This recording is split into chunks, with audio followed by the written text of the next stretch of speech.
À Maxime Ducamp, Croissé, mercredi matin, 25 mars 1846.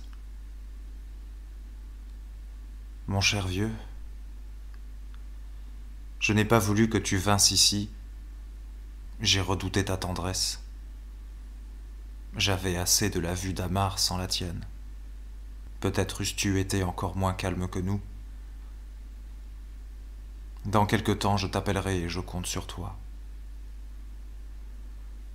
C'est hier à 11 heures que nous l'avons enterrée.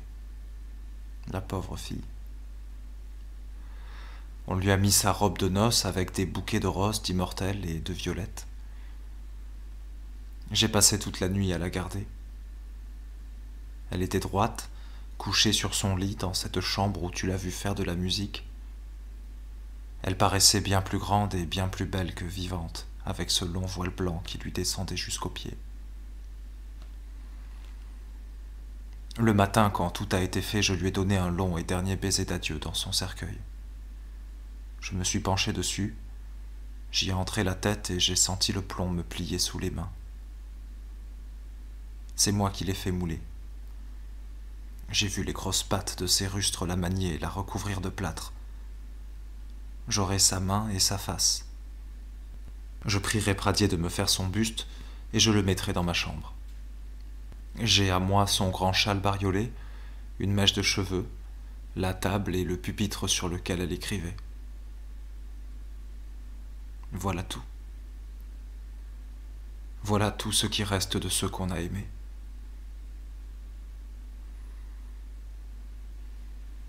Amar a voulu venir avec nous. Arrivé là-haut, dans ce cimetière, derrière les murs duquel j'allais en promenade avec le collège, et où Amar m'a vu pour la première fois, sur le bord de la fosse, il s'est agenouillé et lui a envoyé des baisers en pleurant. La fosse était trop étroite. Le cercueil n'a pas pu y entrer. On l'a secoué, tiré, tourné de toutes les façons. On a pris un loucher, des leviers, et enfin un fossoyeur a marché dessus. C'était la place de la tête. Pour le faire entrer. J'étais debout à côté, mon chapeau dans les mains. Je l'ai jeté par terre en criant. Je te dirai le reste de vive voix. J'écrirai trop mal tout ça. J'étais sec comme la pierre d'une tombe, mais horriblement irrité. J'ai voulu te raconter ce qui précède, pensant que ça te ferait plaisir. Tu as assez d'intelligence et tu m'aimes assez pour comprendre ce mot plaisir qui ferait rire le bourgeois. Nous voilà revenus à Croissé depuis dimanche. Quel voyage!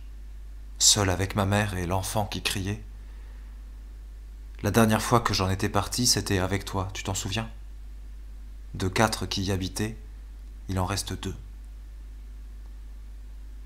Les arbres n'ont pas encore de feuilles, le vent souffle, la rivière est grosse, les appartements sont froids et dégarnis. Ma mère va mieux qu'elle ne pourrait aller. Elle s'occupe de l'enfant de sa fille, couche dans sa chambre, la berce, la soigne le plus qu'elle peut. Elle tâche de se refaire mère. Y arrivera-t-elle? La réaction n'est pas encore venue et je la crains fort. Nous allons avoir des embêtements forcés à cause de la mineure.